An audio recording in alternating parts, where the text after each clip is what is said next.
نے باطل کو مٹایا اے امام احمد رضا، دین کا ڈنکا بجایا اے امام احمد رضا، اے امام احمد رضا مرشد، امام احمد رضا پیارے، امام احمد رضا سچے، امام احمد رضا۔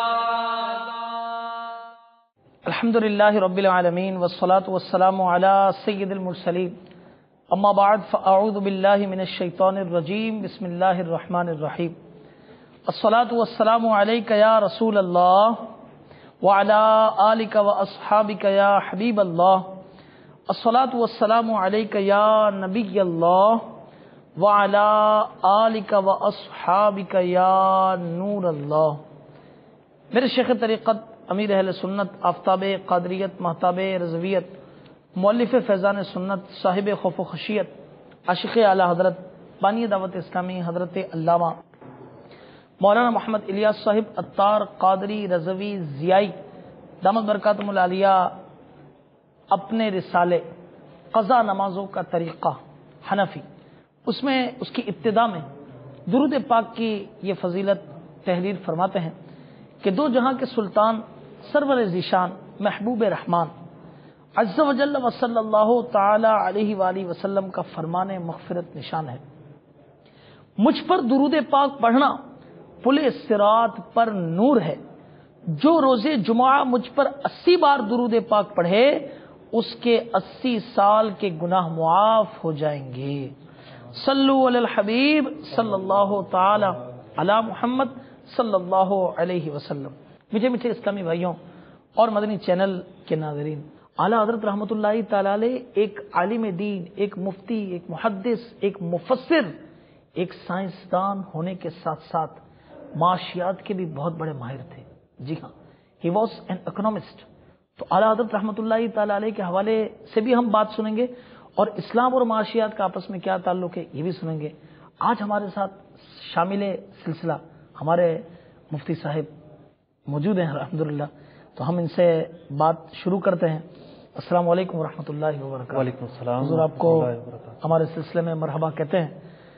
حضرت، اس سے قبل کہ اعلیٰ حضرت رحمۃ اللہ تعالی علیہ کے حوالے سے کچھ بات ہو، اگر آپ اسلام اور معاشیات کا آپس میں کیا تعلق ہے اس حوالے سے ہمارے مدنی چینل کے ناظرین کو ارشاد۔ الحمدللہ رب العالمین والصلاة والسلام علی سید الانبیاء والمرسلین، اما بعد فاعوذ باللہ من الشیطان الرجیم، بسم اللہ الرحمن الرحیم۔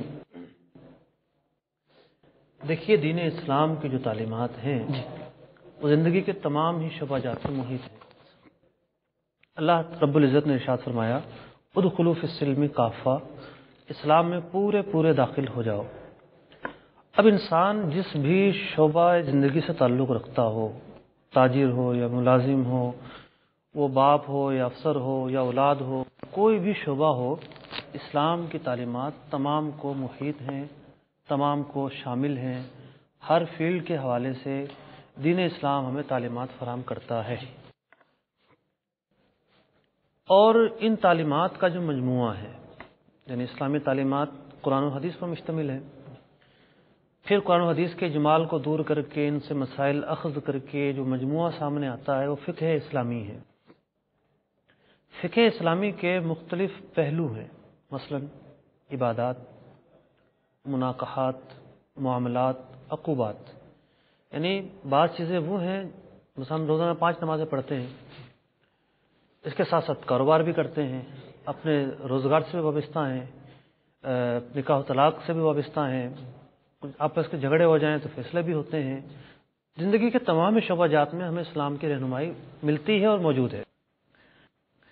رہی بات یہ کہ معاشیات اور اسلام کا کیا تعلق ہے، اللہ رب العزت نے ارشاد فرمایا، یا ایھا الذین آمنوا لا تاکلوا اموالکم بینکم بالباطل، آپس کے مال ناحق نہ کھاؤ۔ یعنی لین اور دین ایسی چیزیں ہیں کہ یہ ضروری نہیں ہے کہ آپ کوئی چیز مارکیٹ میں جا کر خریدیں گے یا بیچیں گے جبھی آپ کے پاس آئے گی۔ معاشیات کی بنیاد لین دین پر ہے، اور لین دین کا جو دائرہ ہے بہت وسیع ہے۔ خرید و فروخت، کسی کو ملازم رکھا ہے تو اس کو تنخواہ دینا، اس سے کام لینا، کسی کو گفٹ کرنا، یہاں تک کہ ترکہ جو ہے یہ بھی ایک لین دین کا ایک سلسلہ ہے۔ جی ہاں، وصیت ہے، یہ بھی لین دین کا ایک سلسلہ ہے۔ وقف جو ہے یہ بھی لین دین کا ایک سلسلہ ہے، ایک مالی معاملہ ہے۔ پھر کاروبار کے جو طریقے ہیں، شرکت ہے، مداربت ہے، سلیپنگ پارٹنرشپ ہے۔ پھر ان کاروبار کے اندر جو مختلف چیزیں ہوتی ہیں، کوئی گارنٹی لیتا ہے، کوئی قرضہ دیتا ہے، کوئی حوالہ دیتا ہے، مطلب کہ بہت ساری ایسی باتیں ہیں جو ایک مفصل چیزیں ہیں جنہیں ہم زندگی میں کرتے رہتے ہیں۔ یہ ساری چیزیں معاشیات کے اندر ہی آتی ہیں۔ میں آپ کو ایک بڑی تعجب خیز بات عرض کرتا ہوں کہ امام اہل سنت رضی اللہ تعالیٰ عنہ کے شاگرد رشید خلیفہ اعلیٰ حضرت صدر الشریعہ بدر الطریقہ مفتی امجد علی اعظمی رحمۃ اللہ تعالیٰ علیہ نے بہار شریعت لکھی، جو کہ دور جدید کے فقہ حنفی کا انسائکلوپیڈیا ہے، اور اس کتاب کی مثل عربی کتابوں میں بھی ملنا مشکل ہے۔ یعنی عربی کتابوں میں بھی یہ ہوتا ہے کہ مفصل کتب تو موجود ہیں، لیکن وہ کتب کم ہیں جن میں اتنے تفصیل کے ساتھ صرف احکام اور جزیات اخذ کر کے لکھ دیے جائیں۔ ترکی کے دور حکومت میں، خلافت عثمانیہ میں، حکومتی سطح پر ایک کمیٹی بنائی گئی، اور یہ فتاوی عالمگیری کے بعد دوسری کمیٹی تھی۔ یعنی وہ 400 علماء نے مرتب کیا، اس کے بعد ایک اور کمیٹی بنائی گئی کہ جو معاشی معاملات ہیں، لین دین کے معاملات ہیں، وہ لکھے جائیں۔ تو ایک کتاب لکھی گئی، اس کا نام ہے مجلہ۔ دنیا عرب میں بہت شہرت ہے اس کتاب کی، ہر اہل علم اس سے واقف ہیں، لیکن وہ بہت ہی مختصر کتاب ہے، ایک جلد کی مختصر کتاب ہے، لیکن اس کی شہرت آسمان کو چھو رہی ہے، اس کی شروحات کی کثرت ہے۔ لیکن جو بہار شریعت ہے، یہ مجلہ سے کئی درجہ جو ہے وہ مفصل اور زیادہ فائدہ مند کتاب ہے۔ یہ الگ بات ہے کہ اس کی شہرت عرب تک نہیں پہنچی، ضرورت اس بات کی ہے کہ وہاں تک اس کی شہرت پہنچائی جائے۔ اب بات یہ ہے کہ بہار شریعت کے اندر 17 حصے تو وہ ہیں جو صدر الشریعہ بدر الطریقہ علیہ الرحمٰن نے خود لکھے، 3 حصے ان کے تلامذہ اور محبین نے لکھے۔ اب ان 17 اور بلکہ 20 کو ہم شامل کر لیتے ہیں، اس میں صرف 4 حصے عبادات پر ہیں، تیسرا چوتھا نماز کے باب میں، پانچواں زکوٰۃ اور روزے کے بارے میں، چھٹا حج کے بارے میں۔ پہلا حصہ عقائد کے بارے میں ہے، دوسرا حصہ جو ہے وہ وضو کے بارے میں، جو عبادت غیر مقصودہ ہے۔ لیکن معاملات کے بارے میں، معاشیات کے بارے میں کتنے حصے ہیں؟ 10واں حصہ شرکت، وقف، لقطہ، 11واں حصہ خرید و فروخت، سود، 12ویں حصے کے اندر کفالت، وکالت، 13ویں حصے کے اندر صلح و اقرار، 14ویں میں مداربت، ودیت، گفٹ، اجارہ، اسی طریقے سے 17ویں کے اندر رہن کے مسائل، احیاء اموات، زمین وغیرہ کے مسائل، پھر 19ویں حصے کے اندر وصیت جو ایک مالی لین دین کا معاملہ ہے، پھر 20ویں حصے کے اندر پورا ترکہ۔ تو آپ یہ سمجھیں کہ فقہ اسلامی میں معاشیات کے مسائل عبادات سے بھی زیادہ ہیں، اور اس کی جو جزیات ہیں، اس کی جو صورتیں ہیں، اس کی جو تفریح ہیں، وہ اتنی زیادہ بکھری ہوئی ہیں۔ تو اب آپ کا جو سوال تھا کہ اسلام کا اور معاشیات کا کیا تعلق ہے، معاشیات کی بنیاد لین دین پر، تو فقہ اسلامی تو خود لین دین کے مسائل بتا رہا ہے، طریقے، ضوابط، تفصیل، آگاہی، قاعدے، قانون، یہ سب کے سب موجود ہیں۔ یہ الگ بات ہے کہ وقت گزرنے کے ساتھ ساتھ ان کی تشریح کی ضرورت پڑتی ہے، ان کو مزید سمجھانے کی ضرورت پڑتی ہے، حالات حاضرہ کے جو مسائل ہیں انہیں کس طرح حل کرنا ہے، ان کا کیا جواب ہوگا، اس چیز کی ضرورت پیش آتی رہتی ہے۔ تو اب جو علماء ہیں وہ جس طرح ہمیں عبادات کے مسائل بتاتے ہیں، جس طرح ہمیں نکاح و طلاق کے مسائل بتاتے ہیں، اسی طریقے سے جس طرح ترکے کے اور وراثت کے مسائل بتاتے ہیں، علماء کے پاس بتانے کے لیے ہمارے جو معاشی معاملات ہیں ان کا حل بھی موجود ہے۔ یہ الگ بات ہے، یہ عوام کی کمزوری ہے کہ وہ صرف یہ سمجھتے ہیں کہ بس نماز کے مسائل پوچھ لیں وہی کافی ہے ہمارے لیے، یا کوئی مسئلہ ہو گیا تو وراثت کے مسائل پوچھ لیں وہی کافی ہے ہمارے لیے۔ ایسا نہیں ہے۔ حضور آپ نے ماشاءاللہ اسلام اور معاشیات کے حوالے سے بڑا زبردست بریف فرمایا، اور اس کے اندر بڑی اچھے انداز سے تفہیم فرمائی، بڑی دلچسپ باتیں اور فتوی اور کتاب بہار شریعت جو صدر الشریعہ رحمۃ اللہ تعالی علیہ کی ہے، اس حوالے سے آپ نے فرمایا کہ اس کے کتنے حصے یہ معاشیات کے مختلف یعنی موضوعات کے اوپر یہ ہیں. تو حضور یہ ارشاد فرمائیے کہ دین اسلام کے اندر جو معاشیات کے حوالے سے آپ نے بتایا، تو اعلیٰ حضرت رحمۃ اللہ تعالی علیہ کا اس فیلڈ میں کیا کام تھا، ان کی کیا مقام اس حوالے سے رکھتے تھے، معاشیات کے حوالے سے؟ دیکھیے، اس سے پہلے کہ میں براہ راست یہ قرار دوں کہ اعلیٰ حضرت ایک ماہر معاشیات ہیں، اس سے پہلے کچھ تفصیل کی حاجت ہے.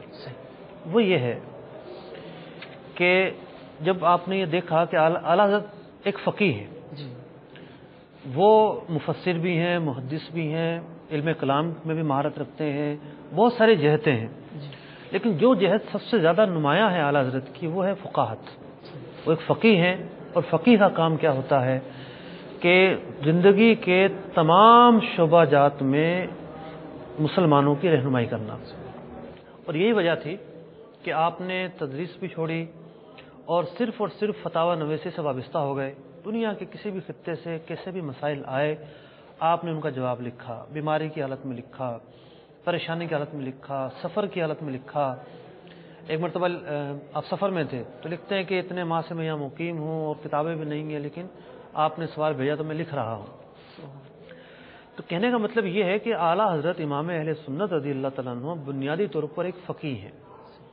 اب بحیثیت فقیہ اور مفتی آپ کی ایک بنیادی ذمہ داری یہ تھی کہ یہ جو لین دین کے مسائل ہیں، معاملات کے مسائل ہیں، فقہ المعاملات ہیں، مسلمانوں کو اس کے حوالے سے بھی گائیڈنس دیں، رہنمائی دیں اور ان کے فقہی معاملات کو حل فرمائیں.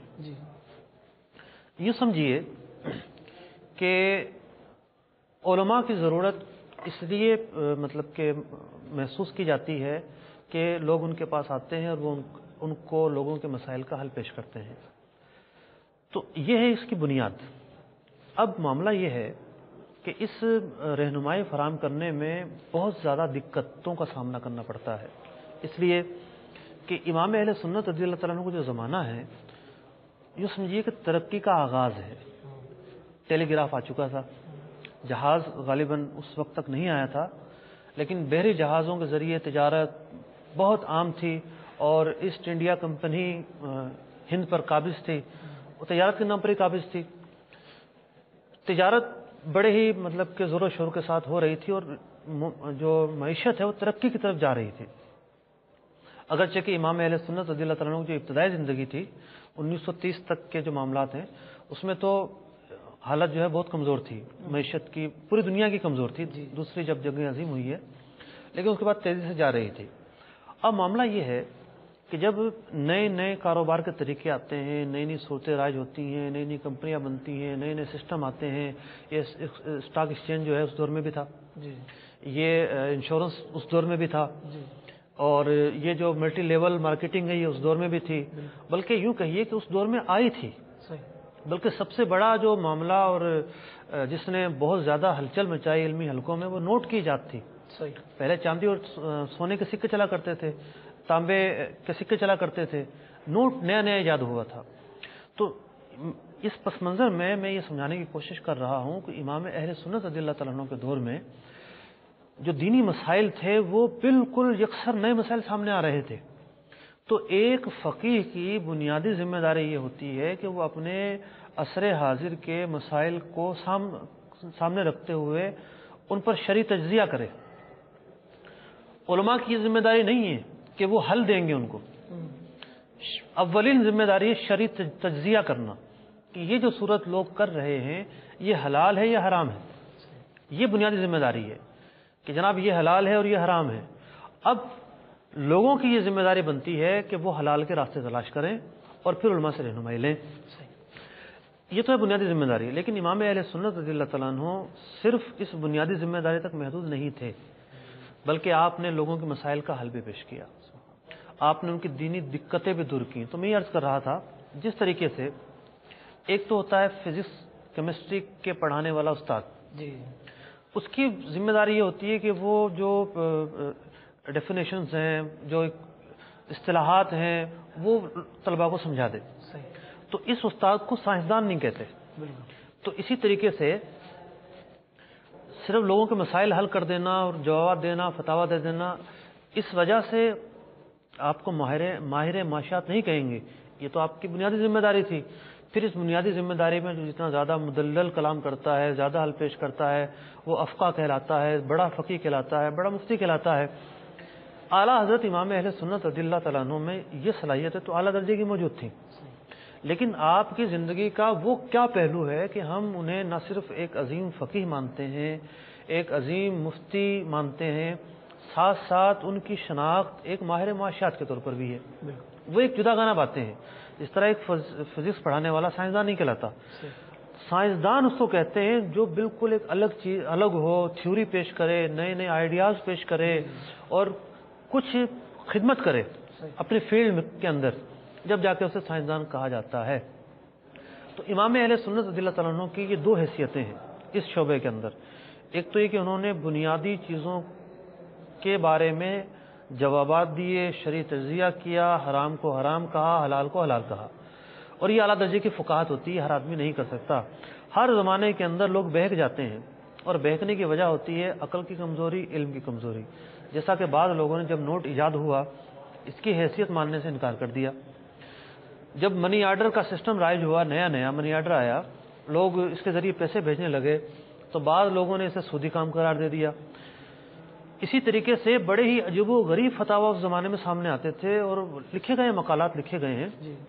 اعلیٰ حضرت کے جو معاصرین تھے ان کو سامنے رکھتے ہوئے پی ایچ ڈیز ہوئی ہیں، ان پر مقالات لکھے گئے ہیں، امام اہل سنت اور فلاں فلاں کے فتاویٰ جات. تو صرف حلال اور حرام بتانا بھی بہت دقیق کام تھا. اور معاشیات کا شعبہ، اس کے اندر تو زیادہ ادراک کی ضرورت ہوتی ہے، سسٹم کو سمجھنے کی ضرورت ہوتی ہے. امام اہل سنت رضی اللہ تعالیٰ عنہ جس طرح بھی توجہ فرماتے تھے، وہاں آپ کا قلم اٹھتا اور دریا بہنے لگتے تھے. ایک کمپنی کام کیا کرتی تھی، ملٹی لیول ایک طریقہ ہوتا ہے، چین سسٹم ہوتا ہے. جناب اتنے نے فلاں ممبر بنائیے اور وہ آگے ممبر بناتے چلے جاتے ہیں. ایک گھڑی بیچتے تھے. تو امام اہل سنت رضی اللہ تعالیٰ عنہ نے اس کا شرعی تجزیہ کیا، اور کیا خوب تجزیہ کیا. جہاں اس کا حرام ہونا بیان کیا، وہاں اس کے شرعی مفاسد دنیاوی مفاسد بیان کیے. کہا کہ یہ گھڑی ہے، پیتل کی گھڑی ہے، سونے کا پانی چڑھا ہوا ہے، اور تم اسے اتنی مہنگی خرید کر انگریز کو فائدہ پہنچا رہے ہو. یعنی جو ایک معاشی فکر تھی وہ بھی آپ نے لوگوں کو دی. تو یہ تو وہ گفتگو تھی کہ آپ کی اس گفتگو کے ساتھ میں یہ قطع کلامی کی ضرورت ہے نہیں، اس لیے کیونکہ آج کل یہ ایک ٹرینڈ چلا ہوا ہے کہ مطلب مختلف آئٹمز نکلی ہیں اور لوگ جو ہے نا وہ اسی طرح ممبرز وغیرہ بناتے ہیں. یہ تو یہ اس کے تحت دیکھیں ملٹی لیول مارکیٹنگ جو ہے اب تک جو صورتیں سامنے آئی ہیں اس کی چین سسٹم کی، اور یہ گھڑی بیچنے کی، اور مختلف چیزیں بیچی جاتی ہیں، مختلف آئٹم بیچے جاتے ہیں. دارالفتہ اہل سنت کا موقف بڑا واضح ہے، اور اس کے حرام ہونے کا ہم نے متعدد بار فتویٰ دیا ہے. حال ہی میں بھی ایک فتویٰ شائع ہوا ہے. تو میں یہ عرض کر رہا تھا کہ یہ تو تھی ایک جہت کہ بنیادی جو ایک ذمہ داری ہے ایک مفتی کی، اعلیٰ حضرت امام اہل سنت اس میں سر فہرست ہے. اب دوسرا رخ کہ انہیں ان کے ساتھ ماہر معاشیات کا ٹائٹل کیوں لگا، صحیح، اس کی کیا وجوہات ہیں؟ جی وہ تو ایک بنیادی طور پر ایک عالم دین ہیں، ایک مفتی ہیں، ٹھیک ہے، اپنی فیلڈ میں ایک نمایاں مقام رکھتے ہیں اور تمام پر سر فہرست ہیں، افقہ ہیں، عالم ہیں. اس کی وجوہات سمجھنے کی ضرورت ہے. وہ یہ ہے کہ امام اہل سنت رضی اللہ تعالیٰ عنہ نے نہ صرف مسلمانوں کو میدان سیاست میں رہنمائی دی، کفار کے ساتھ تعلقات کس طرح رکھنے چاہیے، نہ صرف یہ کہ رد بدعات کیا، نہ صرف یہ کہ ان کی دینی الجھنوں کا حل پیش کیا، آپ رضی اللہ تعالیٰ عنہ نے مسلمانوں کو معاشی نظریات بھی فراہم کیے. اور جب ان معاشی نظریات کو ہم غور سے دیکھتے ہیں اور دنیا کے دیگر مفکرین ہیں، مثال کے طور پر پوری معاشیات نظریات پر قائم ہے. ایک زمانہ تھا کارل مارکس نے سوشلزم کا نظریہ پیش کیا، لوگوں کی جائیدادیں ضبط ہو گئی اور لوگ اپنی جائیدادوں سے محروم ہو گئے، اور اس نے ایک اجتماعی و اشتراکیت کا جو نظریہ تھا وہ لوگوں کو دیا. یعنی اسٹیٹ سب پہ قابض. جی ہاں، اسٹیٹ سب پر قابض ہے. اور ایک عرصے تک دنیا میں چلا وہ نظریہ، اور پھر وہ ناکام ہو گیا. کمیونزم بھی اس سے ملتا جلتا نظریہ ہے. پھر کیپٹلزم ہے، آج کل چل رہا ہے. یہ سارے نظریات ہی ہیں جس کے تحت کام کیے جاتے ہیں. یہ جو ہمارے بینکس چلتے ہیں یہ بھی ایک ان کے پیچھے ایک تھیوری اور ایک نظریہ ہے. اب جس نے یہ نظریہ سوچا ہوگا لوگوں نے تو اسے انعام سے نوازا ہوگا, اعزاز دیا ہوگا, یہ الگ بات ہے کہ سودی نظریہ ہے. امام اہل سنت رضی اللہ تعالیٰ عنہ نے اسی طریقے سے مختلف نظریات قوم کو دیے. معاشیات کے حوالے سے 3 عنوان پر آج میں گفتگو کروں گا. ایک تو یہ کہ جب منی آرڈر نیا نیا سامنے آیا اور لوگ جو ہے اس کا حل پیش کرنے سے قاصر رہے, اسے سودی اڈا قرار دیا. امام اہل سنت رضی اللہ تعالیٰ عنہ کی جو فقاہت ہے بڑی ہی واضح طریقے سے جھلکتی ہے کہ آپ نے کس طریقے سے سسٹم کو سمجھا, اس کے فوائد کو سمجھا, اور وہ فوائد کو اپنی جگہ پر شریعت کبھی بھی فوائد کو مد نظر نہیں رکھتی, حلت اور حرمت کو مد نظر رکھتی ہے, یعنی حلال ہونا اور حرام ہونا. دیکھیے سود اور خرید و فروخت دونوں کا مقصد ایک ہے, پیسہ کمانا. لیکن سود اور خرید و فروخت کے طریقوں میں فرق ہے. جب طریقے بدل گئے تو ایک جگہ حلال کا حکم ہے, ایک جگہ حرام کا حکم ہے. معاملہ یہ آ رہا تھا, کچھ اشکالات سامنے تھے, کچھ ایسی صورتیں سامنے تھی کہ اسے جائز کس طرح کہا جائے. لیکن امام اہل سنت رضی اللہ تعالیٰ عنہ نے پوری تحقیق کے ساتھ, فقہی جزیات کی تطبیق کے ساتھ اس کے جواز کا حکم دیا. اب اس کے بعد نوٹ ایجاد ہوتا ہے, یا پہلے ایجاد ہوتا ہے, انہیں ہم دوسرے موضوع کی طرف آتے ہیں. اور دنیا اضطراب میں ہے, نہ صرف پاک و ہند کے علماء, عالم عرب کے علماء اضطراب میں, کیا کہا جائے, اس پر کیا حکم لگایا جائے, کچھ سمجھ میں نہیں آ رہا. امام اہل سنت رضی اللہ تعالیٰ عنہ جب مکہ شریف گئے, وہاں کے علماء نے آپ سے سوال کیا, آپ نوٹ کے بارے میں کیا کہتے ہیں. 10-12 سوالات آپ سے پوچھے گئے. اس کے ذریعے زکوٰۃ ادا ہو سکتی ہے, اس پر زکوٰۃ ہوگی, مہر ادا ہو سکتی ہے, ہو سکتا ہے چوری پر ہاتھ کٹے گا نہیں کٹے گا, یہ مال ہے یا نہیں ہے. بعض لوگوں نے نوٹ کو مال ماننے سے انکار کر دیا تھا. اچھا, نوٹ کی بھی ایک پوری ہسٹری ہے. ایک وہ زمانہ تھا لوگوں نے مال ماننے سے انکار کر دیا. اعلیٰ حضرت امام اہل سنت رضی اللہ تعالیٰ عنہ نے پورا ایک رسالہ لکھا, قفل الفقیہ الفاہم. نوٹ کا جو مال ہونا ہے اس میں اس بات کو بیان فرمایا, اور مختلف شواہدات سے, جزیات سے, قرائن سے, علماء سابقین کی تحقیقات سے نوٹ کی جو حیثیت تھی وہ واضح کی. اور وہ امام اہل سنت رضی اللہ تعالیٰ عنہ پہلے شخص تھے جنہوں نے اس موضوع پر سب سے پہلے لکھا اور درست لکھا. قفل الفقیہ الفاہم کیا ہے, اس کو اردو میں اس کا المدینہ العلمیہ نے اسے تسہیل کے ساتھ بھی شائع کیا ہے. یہ مختلف یونیورسٹیز کے نصاب میں بھی شامل ہے یہ کتاب, اور بینکنگ میں پڑھی جاتی ہے. مختلف ڈیفینیشنز اور ترجمے کے ساتھ, انگلش اصطلاحات کے ساتھ شائع کیا ہے. تو میں عرض کر رہا تھا کہ امام اہل سنت رضی اللہ تعالیٰ عنہ پہلے شخص تھے جنہوں نے یہ کہا کہ نوٹ کرنسی ہے. اس کو لوگ کرنسی ماننے سے انکار کر رہے تھے.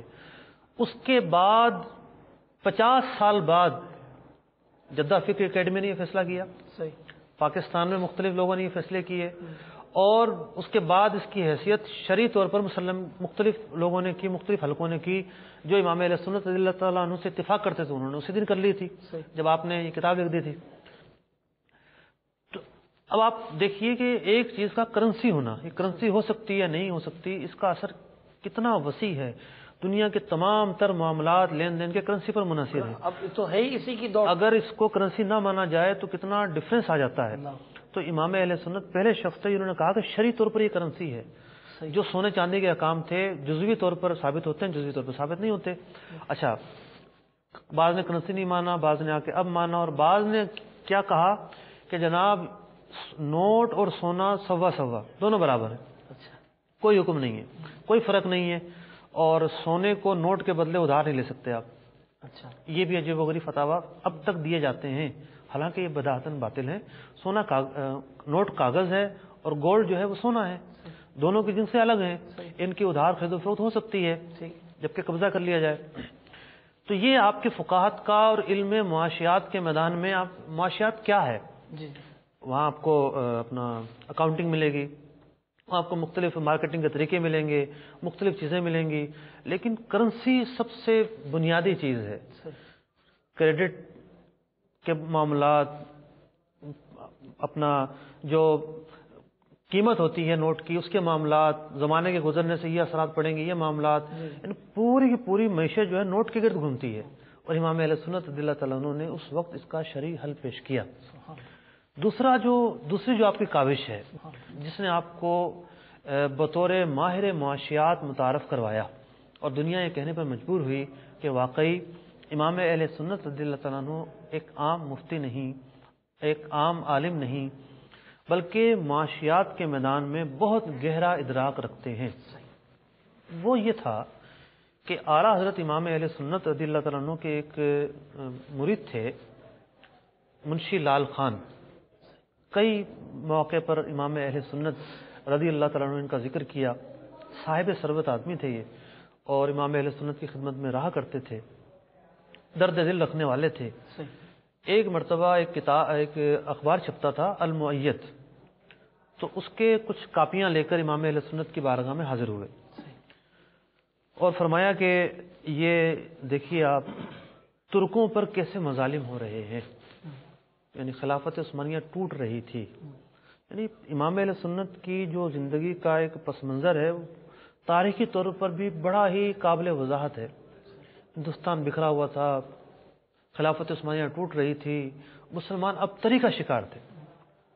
اگرچہ کہ جنگ عظیم دوم اور اول میں مسلمان براہ راست وابستہ نہیں رہے، یعنی شکار نہیں ہوئے، لیکن مسلمانوں کو بہت دھچکے لگے، خلافت عثمانیہ توڑی گئی، اس سے بڑا دھچکا کیا ہوگا۔ تو یہ مظالم دیکھنے کے بعد آپ سے یہ سوال ہوا کہ مسلمان کیا کریں، معاشی طور پر کس طرح اپنے آپ کو اوپر لے کر آئیں۔ امام اہل سنت رضی اللہ تعالیٰ عنہ نے ایک رسالہ لکھا، اور اس رسالے کو باضابطہ اور باقاعدہ لکھا۔ یہ نہیں کہ بیٹھے بیٹھائے قلم چلا دیا، نہیں، باقاعدہ لکھا، باضابطہ لکھا، با مقصد لکھا، پھر اس رسالے کے پھیلانے کا حکم دیا، اس کو پھیلایا جائے، اس کو عام کیا جائے۔ اس کا نام ہے تدبیر فلاح و نجات اصلاح، جس میں 4 معاشی نظریات بیان کیے گئے کہ اگر مسلمان ان نظریات پر عمل کر لیں تو اپنی معاشی حالت کو بہتر بنا سکتے ہیں۔ اب یہ جو معاشی نظریات ہیں، جیسا کہ میں نے آپ کو شروع میں عرض کیا کہ فزکس پڑھانے والا بھی سائنس ہی پڑھا رہا ہے، لیکن وہ سائنسدان نہیں ہے۔ اس کے اندر وہ نظریات بیان کیے جو ایک ماہر معاشیات ہی بیان کر سکتا ہے، اور پھر ہم ان 4 نظریات پر تقابل بھی کروائیں گے۔ مثلا امام اہل سنت رضی اللہ تعالیٰ عنہ نے پہلا، اس رسالے کا پہلا نقطہ یہ تھا، 4 نکات تھے اس میں، پھر ہر نکات کو آپ نے ڈیٹیل ساتھ بیان کیا، لیکن ہم ان ڈیٹیل سے ہٹ کر ان 4 نکات پر گفتگو کرتے ہیں۔ پہلا نقطہ یہ تھا کہ مسلمان ان امور میں جن میں حکومت کا دخل نہیں، مثال کے طور پر آپ جو ہے وہ لائسنس لینا چاہتے ہیں، آپ کو فیس دینی پڑے گی، کئی مواقع پر آپ کو اسٹامپ پیپر خریدنے پڑیں گے۔ ان مواقع پر جہاں حکومت کا دخل نہیں، مسلمان آپس کے معاملات آپس میں نمٹائیں، کورٹ کچہریوں میں بھاری بھاری فیسیں نہ دیں، تاکہ کروڑوں روپے جو مقدمہ بازی میں خرچ ہو رہے ہیں وہ وہاں خرچ نہ ہوں، وہ ضائع ہو رہے ہیں۔ انگریز کی حکومت تھی۔ اور اب بھی حضور یہ ہے، جی جی، اب بھی اگر جائیں کبھی کورٹ میں، میرے مدنی چینل کے ناظرین بھی مجھ سے اتفاق کریں گے کہ باپ بیٹی کا جھگڑا ہے، بھائی بھائی کا جھگڑا ہے، بیٹا ماں کے سامنے کھڑا ہوا ہے، کمپنیوں کے سامنے کھڑی ہوئی ہیں، حکومتی ادارے ایک دوسرے کے سامنے کھڑے ہوئے ہیں، اور سب لاکھوں کروڑوں روپے جو ہے وہ اس کام کے اندر صرف ہو رہے ہیں، حالانکہ وہ بات ٹیبل ٹاپ سے ہو سکتی ہے، کچھ لے اور دے کے بنیاد پر شریعت کے دائرے میں رہتے ہوئے ہو سکتے ہیں۔ اب یہ نقطہ آپ نے بیان فرمایا، اب یہ جو نقطہ آپ نے بیان کیا، ہم ایک ایک نکات پر گفتگو کریں گے۔ سیم یہی نظریہ جب مطلب کہ یورپ ڈوب رہا تھا، دوسرے جنگ عظیم کے بعد کساد گزاری آ چکی تھی، معیشت تباہ ہو چکی تھی، تو ایک مفکر تھا ان کا جے ایم کینز، اس نے معیشت کو سہارا دینے کے لیے ایک تھیوری پیش کی۔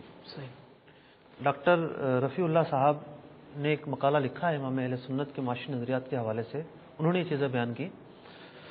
1981 میں یہ مقالہ انہوں نے لکھا تھا۔ علمیہ جو کتاب چھپی ہے اس کے شروع میں بیان کیا گیا ہے۔ تو انہوں نے ایک قوم کو تھیوری دی، اپنی قوم کو، کہ saving is equal to investment. یہ ایک فارمولہ ہے کہ لوگ اپنی کمائی سے بچائیں، سارا خرچ نہ کر ڈالیں، صحیح، بچائیں، بچانے کے بعد جیب میں بھی نہ رکھیں، گھر میں بھی نہ رکھیں، اس سے مزید سرمایہ کاری کریں، اس سے معیشت کو سہارا ملے گا۔ سبحان اللہ، اس طرح کے افکار کی وجہ سے ان کی بنیادی تھیوری یہ تھی، صحیح، 1936 میں غالباً انہوں نے یہ دی ہے۔ اس کے بعد جب اس تھیوری کو لیا گیا یورپ میں اور یہ چیز آگے بڑھی، معیشت 1940 میں ان کی مستحکم ہوئی، اور بالآخر اس تھیوری کی وجہ سے جے ایم کینز کو برطانیہ کا اعلیٰ ترین ایوارڈ لارڈ دیا گیا، لارڈ ان کے نام کے ساتھ لاحقہ لگایا گیا، اور اس اعزاز سے انہیں مطلب کہ مشرف کیا گیا۔ انہوں نے کیا کیا تھا؟ ایک تھیوری دی تھی، سیم وہی تھیوری جو انہوں نے 1936 میں دی ہے، امام اہل سنت رضی اللہ تعالیٰ عنہ نے 1912 میں دی ہے، سبحان اللہ، یعنی کہ مسلمان بچت کریں، صحیح، آپس کے مقدمات پر کروڑوں روپیہ یہاں وہاں خرچ نہ کریں۔ آپ معیشت کی، معاشیات کی کوئی بھی کتاب دیکھ لیں، اس میں سیونگ کا چیپٹر آپ کو ضرور ملے گا، سیونگ کی بحث ضرور ملے گی کہ کس طریقے سے ایک گھر بچت کر کے کامیاب ہو سکتا ہے، ایک ملک بچت کر کے کامیاب ہو سکتا ہے، ایک محکمہ بچت کر کے کامیاب ہو سکتا ہے۔ تو یہ معاشیات کی ایک اکائی ہے۔ صحیح، پہلا نقطہ آپ کا یہ تھا۔ دوسرا نقطہ جو آپ رضی اللہ تعالیٰ عنہ نے بیان فرمایا کہ اب ہند تو بہت بڑا ملک تھا، جی، لیکن بعض شہر مستحکم تھے، تو آپ نے فرمایا بمبئی، کلکتہ، رنگون، مدراس اور حیدرآباد، دکن کے مسلمان، تونگر مسلمان اپنے بھائیوں کے لیے بینک کھولیں۔ کیسے بینک؟ اب 1912 کے اندر چند بڑے بڑے شہروں میں سودی بینک ہوا کرتے تھے۔ دیکھیے بات یہ ہے کہ جب ایک چیز آتی ہے تو لوگ سمجھتے سب کچھ یہی ہے، صحیح، اس سے ہٹ کر ایک چیز بیان کرنا یہ ایک بہت بڑی مہارت ہوتی ہے۔ صحیح، ایک تو 1912 میں بینک ہی محدود، چند بینک۔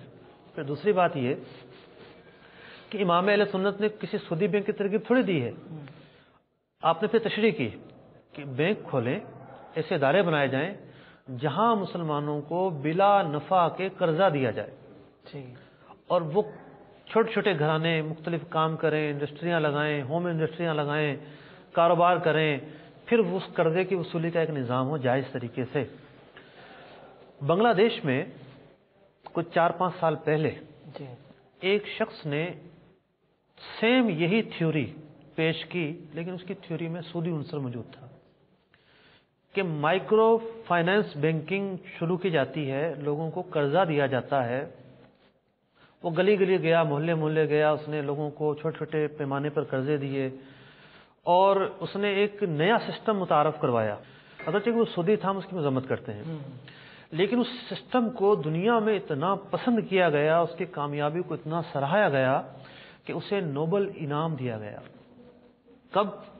یہ کوئی 2005 کی اچھے کی بات ہے، اسے نوبل انعام دیا گیا۔ اس کی تھیوری تو سودی معاملات پر مشتمل ہے، امام اہل سنت رضی اللہ تعالیٰ عنہ کی جو تھیوری ہے وہ شریعت کے دائرے پر مشتمل ہے۔ یہ تھیوری امام اہل سنت رضی اللہ تعالیٰ عنہ نے مائکرو فائنانس بینکنگ کی جو تھیوری ہے 1912 میں پیش کی تھی۔ اب بتائیے کہ آپ کتنے بڑے ماہر معاشیات ہیں۔ اس کے بعد امام اہل سنت رضی اللہ تعالیٰ عنہ اپنے تیسرے نقطے پر گفتگو کرتے ہوئے فرماتے ہیں کہ مسلمان اپنی قوم کے سوا کسی سے کچھ نہ خریدیں۔ آج کل دیکھیے کہ دنیا جب سے گلوبل ولیج بن گئی ہے اور ترقی کا پہیہ بڑی تیزی کے ساتھ چل رہا ہے، تو لوگوں نے جو ملکوں نے آپس کے جو تعلقات ہیں بہتر بنانے کی کوشش کی کہ ہم جنگ و جدال کے بجائے اچھے تعلقات استوار کریں۔ مختلف یونینز بنی، جیسا سارک یونین ہے، یورپی یونین ہے، اسی طریقے سے GCC عرب ممالک کی یونین ہے، اور یورپی یونین کی تو کرنسی بھی ایک ہے۔ وہ لوگ، ان کا ایک معاہدہ ہے کہ ہم آپس میں ہی خریدیں گے، آپس میں ہی بیچیں گے، اور ہم خود ایک دوسرے سے فائدہ اٹھائیں گے۔ اور اسی وجہ سے آپ دیکھیں گے، اور مدنی چینل کے ناظرین بھی یہ جانتے ہیں کہ یورو کی کرنسی شروع ہوتے ہی ایک بہت اسٹرینتھ پر چلے گئی۔ صحیح۔ اب امام اہل سنت رضی اللہ تعالیٰ عنہ اس چیز کی افادیت کو محسوس کرتے تھے 1912 میں اس کا ادراک رکھتے تھے 1912 میں، 100 سال قبل، اور امام اہل سنت رضی اللہ تعالیٰ عنہ نے اس وقت مسلمانوں کو کہا کہ وہ آپس ہی میں خرید و فروخت کریں، پیسہ ہمارا ہے لے کے اغیار چلے جاتے ہیں، مال ہمارا ہے اور بٹور کر یہود و نصارہ لے جاتے ہیں، تو آپ نے فرمایا آپس ہی میں ٹریڈنگ ہو۔ تو یہ جو آپس کی ٹریڈنگ کی جو صورت ہے، آپ ایک معاشی نقطے کے طور پر بیان کر رہے ہیں، آپ کا ایک معاشی نقطے کے طور پر اس چیز کو بیان کرنا یہ آپ کے عظیم ماہر معاشیات ہونے کی دلیل ہے۔ سبحان۔ چوتھا نقطہ جی، آپ نے فرمایا علم دین کی ترویج و اشاعت ہو۔ علم دین کی سوال یہ پیدا ہوتا ہے کہ جناب ماہر معاشیات پر گفتگو چل رہی ہے، معاشیات کس طرح بہتر ہو، یہ کتاب لکھی جا رہی ہے، رسالہ لکھا، علم دین اور تجارت یہ تو الگ الگ چیزیں ہیں، صحیح، الگ الگ نہیں ہیں۔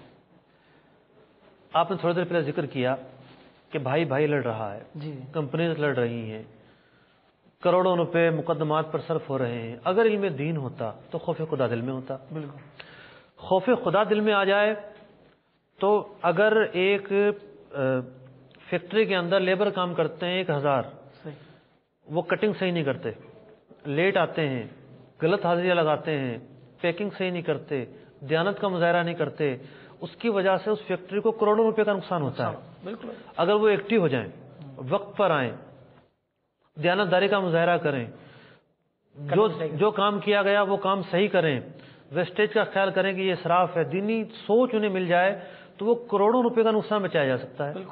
یہ تو ایک فیکٹری کی مثال ہے، لیکن چاروں طرف اگر نظر دوڑائی جائے، اسراف، علم دین آئے گا تو اسراف سے بچیں گے، علم دین آئے گا تو آپس کے جو جھگڑے ہیں ان سے بچیں گے، علم دین جب آئے گا تو مسلمانوں کو جو دھوکہ دیا جاتا ہے، جعلی چیز بنائی اور مارکیٹ میں پھیلا دی، لاکھوں مسلمانوں کو پیسے ڈوب گئے، بڑے بڑے جو فراڈ ہوتے ہیں ان سے بچ جائیں گے۔ تو علم دین وہ بنیادی اکائی ہے کہ جو ہماری معیشت کو اوپر اٹھا سکتی ہے۔ آپ نے اسے کوئی ترغیب کے طور پر بیان نہیں کیا بلکہ ایک معاشی نقطے کے طور پر بیان کیا، اور آج دیانت کی وجہ سے جو ہمارا حال ہے آپ دیکھ لیں، فراڈ کی وجہ سے جو ہمارا حال ہے وہ دیکھ لیں، کاروبار میں جھوٹ اور بددیانتی کی وجہ سے جو حال ہے وہ دیکھ لیں آپ۔ تو یہ چار وہ نکات تھے کہ امام اہل سنت رضی اللہ تعالیٰ عنہ نے بنیادی معاشی نظریات کے طور پر پیش کیے، اور تدبیر فلاح و نجات اصلاح اس کا نام رکھا اور اس کی ترغیب کرنے کا حکم دیا۔ باقی تین نظریات اپنی جگہ پر، معیشت کے حوالے سے آج گفتگو ہوئی، لیکن چوتھے نقطے کے حوالے سے میں عرض کروں گا، امیر اہل سنت اس نقطے کے حوالے سے کتنی توجہ دلاتے ہیں۔ ہمارے سرمایہ دار کیا کرتے ہیں؟ سینکڑوں دیگے پکاتے ہیں، ٹھیک ہے، بڑی بڑی محفل کا انعقاد کیا جاتا ہے، لاکھوں روپے اسٹیج پہ لگائے جاتے ہیں، نہ جانے کس کس جو نا وہ ڈیکوریشن پہ لگائے جاتے ہیں، لیکن علم دین پھیلانے کے لیے کتنا پیسہ لگاتے ہیں، سنتوں کی خدمت کے لیے کتنا پیسہ لگاتے ہیں، اس چیز کی کمی ہے حضرت۔ بلکہ یہاں پر یہ معاملہ ہے کہ ابھی یہ کہا جائے کہ بھائی فلاں پروگرام ہم کر رہے ہیں اور 50 دیگوں کی ضرورت ہے تو بہت مل جائے گا، اچھا چلیں ٹھیک ہے ہو جائے گا، لیکن یہاں پر اگر یہ بات کہی جائے کہ یہاں پہ 50 طلبہ اس مدرسے میں پڑھتے ہیں جو درس نظامی پڑھیں گے، اللہ اور اس کے رسول کا کلام سنیں گے، سیکھیں گے، اس پر عمل کریں گے، اس کو پھیلائیں گے، تو ٹھیک ہے ایک طالب علم کا خرچہ میری طرف سے لینا، چلو کوئی ذرا زندہ دل ہوا اس نے کوشش کی تو 10 طلبہ کا، تو اتنا لاکھوں روپے جہاں خرچ ہو رہا ہے، اگر وہ علم پر ہمارے مسلمان سیٹ صاحبان، ہمارے مسلمان جو اہل ثروت ہیں وہ اگر خرچ کریں تو بتائیے کہ کتنا بڑا انقلاب اعلیٰ حضرت رحمۃ اللہ تعالی علیہ کی اس تھیوری کے حساب سے آ جائے گا۔ جو اب علم کے بھی مختلف جہتیں ہیں، جی، ایک تو یہ کہ مدرسے میں جا کر دینا ہے، تو خود رسائل تقسیم کریں۔ میرے سنت کے جو رسائل ہیں یہ کیا ہے، یہ معاشرے میں انقلاب تو برپا کر رہے ہیں، بالکل سوچ تبدیل کر رہے ہیں۔